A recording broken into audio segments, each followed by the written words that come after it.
대한민국이 어디로 가나. 석유가 나옵니다. 네. 아, 석유가 나온다고 하셨지. 석유 나옵니다. 사람이. 네. 액트지오 관련해서 보도가 하루가 멀다 하고 막 쏟아져 나오고 있습니다. 이게 신문의 내용은 좀 이따 저희가 다시 한번 정리해드리고요. 어제 MBC가 보도한 것부터 잠깐 영상을 보여드리겠습니다. 동해에 막대한 양의 석유 가스가 있을 수 있다는 대통령의 깜짝 발표는 액트지오라는 업체의 분석에 따른 거였죠. 그런데 MBC 취재 결과 당초 분석을 하겠다고 나선 업체들 중에는 이른바 업계 빅3로 불리는 기업들도 두 곳 있었던 것으로 확인됐습니다. 이들을 제치고 선택받은 게 소규모 컨설팅 업체 액트지오인데 이유가 뭐였을까요?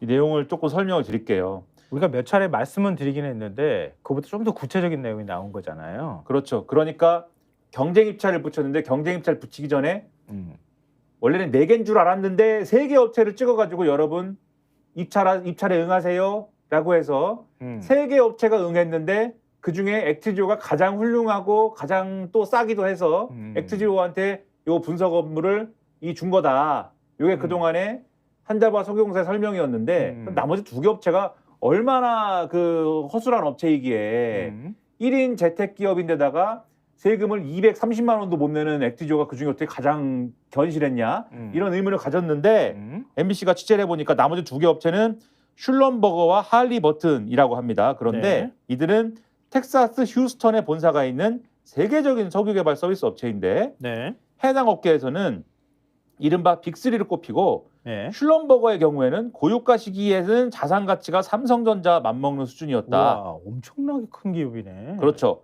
근데 입찰 따낸 거는 액트지오였는데 이와 관련해서 석유공사는 이 아브레우 고문이 이른바 순차 층서학, 즉 심해 퇴적층 분석의 권위자였기 때문이다라고 설명을 했고 엑슨모빌 출신으로 심해 탐사 경험이 많다라는 점을 강조를 했다. 이렇게 돼 있는데 아무리 그래도 어떻게 아니 그분은 내가 볼 때는 저기 그거에서 방울 들었어. 예. 방울 든 분이에요. 그냥 한눈에 딱 보면 알잖아. 예. 그런 이게 어떻게 근데 이렇게 됐지 의문이 남는 가운데 네. 이 기사에 보면은 요 대목이 있어요. 아브레우 고문의 동해 분석 결과를 검증하는데 추가 검증했잖아요. 국내외 네. 그러니까 전문가들이 교차 검증을 했다고 하잖아. 추가 검증했는데 그 중에 네. 한 사람이 데이비드 모릭 교수인데 지난번에 그렇죠. 아브레우랑 논문 같이 썼다고 하는 공동저자. 그렇죠. 아브레우의 논문 공저자였다고 했는데 네. 그런데 거기까지는 우리가 전해드렸는데 네.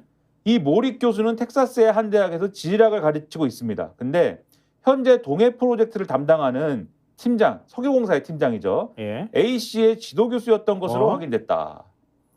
그럼 석유공사 직원이 연결되어 있네 중간에. 그렇죠. 그다음에 지난번에 석유공사에서 아브레우 고문의 집을 찾아갔다고 말씀드렸잖아요. 예.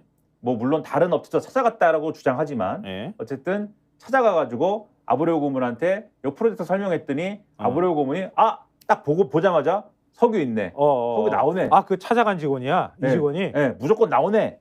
라고 했는데 그 팀장이 미국 현지에서 아브레우 고문 직접 만났던 것으로 알려졌다. 그래서 요 내용 상당히 의심스러운데 자기들끼리 끼리끼리였다는 거잖아. 그렇죠. 근데 석유공사는 이렇게 얘기했답니다. 이렇게 해명했대요. 같은 분야의 전문가들끼리는 서로 알 수밖에 없고 A 팀장은 액트지오뿐만 아니라 나머지 2 업체도 모두 방문했습니다. 이렇게 얘기를 했다는데 뭐 의심스러운 게 한두 가지가 아니네요. 아니 삼성전자 자산 가치하고 맞먹는 수준의 기업 가치를 가졌었다고 하는 슐렌버그라고 하는 기업이 있는데 이 슐렌버그 너무 비싸게 불렀나?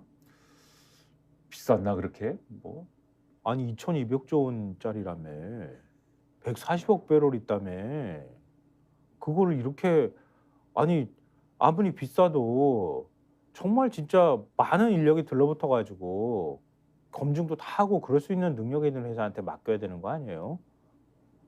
그러니까 어떻게 그러냐? 그리고 액트지오는 계속 못 믿을 얘기만 나오고 있잖아요. 지금 못 믿겠다라는 얘기만 나오고 있어요.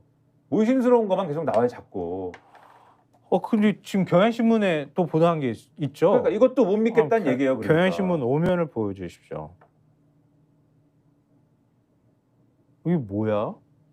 영국 지사 위치, 운영자 정보도 구설, 신뢰성 의혹 끊이지 않은 액트지오 이런 그러니까 얘기인데 이게 뭐냐면 지난번에 아브레우 고문이 와가지고 기자회견했지 않습니까? 예. 근데 기자회견을 하면서 자기들이 그렇게 만만한 데가 아니다라는 걸 굉장히 얘기하고 싶었어요.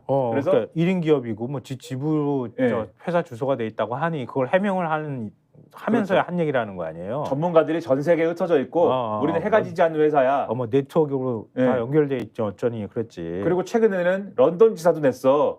이런 얘기를 했는데 확인을 해보니까 경향신문이 확인을 해보니까 런던 지사가 영국 지사는 런던이 아니고 에버딘에 있더라. 예? 에버딘하고 멀지 않아요? 영국 북부 지도를 보니까 영국 북부에 있거든요. 네. 스코틀랜드 가는 그쪽에 거의 그쪽에 있거든요. 예. 근데 영국 북부 도시인 에버딘은 런던과 직선 거리로 약 640km 떨어져 있고 서울 부산보다 더 머네. 그 영국 땅덩이가요. 우리 한반도 다 합치면은 비슷하거든요. 크기가. 그러면은 640km가 떨어졌다 그러면은 한반도 남쪽에서 거의 위쪽 지금 부산하고 서울 거리가 400km 그렇죠. 되잖아요. 더 멀어요. 거의 평양 거리쯤 될 것 같은데? 그 정도고 비행 시간만 약 1시간 20분에 달한다. 근데 런던에 있든 에버딘에 있든 상관없지 않습니까? 이렇게 말씀하실 수 있는데 중요한 거는 아브레우 고문이 런던에 있다고 그랬어요. 왜 아브레우 고문은 몇 번이나 그 얘기를 했다며. 영국 지사는 런던에 있다고 주장을 했는데 왜 런던에 없냐 이게 이제 중요한 것이고 예. 그다음에 영국 지사는 새로운 디렉터 르네 용크 박사가 이끌고 있다라면서 이 르네 용크를 에버딘대 명예교수라고 이제 소개를 했는데 엑트지오가 예. 그런데 경향신문이 에버딘대 홈페이지에서 찾아보니까 예. 용크 박사는 교수 명단에 없더라. 네. 그래서 이 사람은 뭐냐 이런 의문이 있고 예. 그다음에 아브레우 고문의 이력도 사실 좀 의문인 부분이 있다. 예. 산업부가 아브레우 고문의 전문성을 설명하는 자료 배포한 걸 보면은 1999년부터 현재까지 미국 라이스대에서 피터 베일 명예교수의 후임으로 순차층서학 강연을 하고 있는 거로 기재됐지만 네. 엑트지오도 아브레우 고문을 현직 교수라고 소개를 했지만 라이스대 교수 연구진 교직원 명단을 이날 기준으로 확인을 해보면 아브레우 고문 이름은 없다. 지구환경과학부 겸임 교수도 한 명도 없다. 근데 이제 옛날 홈페이지를 찾아보면 있대요. 그러니까 현직이 아닌 것으로 추정된다라는 겁니다. 그리고 이 기사에 보면 한편 MBC는 이라면서 MBC 보도를 인용을 했는데 네. 아브레우 고문이 분석해 내놓은 유망구조 7개 중 2개는 지난해 철수한 호주 유력 에너지 기업 우드사이드도 파악했던 구조였다고 전날 보도했다. 우드사이드는 시추할 만한 구조가 아니라고 판단하고 석유공사의 조감권 포기 의사를 밝혔다는 것이다. 그러니까 뭐냐 그러면? 뭐야? 뭐 사기꾼이야 뭐야? 종합적으로 보면 진짜. 뭐냐? 말도 안 되는. 네. 또 이상한 일이 또 있는데 JTBC 보도 한번 저희가 보여드리고 얘기를 이어갈까요? 지금 우드사이드 얘기를 했으니까 네. 이 보도는 우드사이드의 판단이 어땠는지에 대한 얘기입니다. 예, JTBC 보도 보여드리겠습니다. 정부의 동해 석유 가스전 개발과 관련해 저희가 단독 취재한 내용부터 전해드립니다. 우리 정부가 석유 나올 가능성이 높다고 밝힌 7곳 중 대게와 집게로 불린 2곳을 호주 업체가 이미 분석했고 사업성이 없다고 판단했다는 단독 보도 전해드렸는데 그나마 가능성이 있다고 봤던 대게에 대해서도 정밀 분석을 한 뒤 시추에도 경제성이 마이너스란 결론을 내리고 사업을 철수한 것으로 확인됐습니다. 스픽스는 말하는 언론입니다. 대세는 유튜브, 그중에서 스픽스. 좋아요, 댓글, 구독, 알림 설정. 여러분이 저희를 사랑해 주시고 우리가 여러분을 사랑하는 4가지 방법입니다.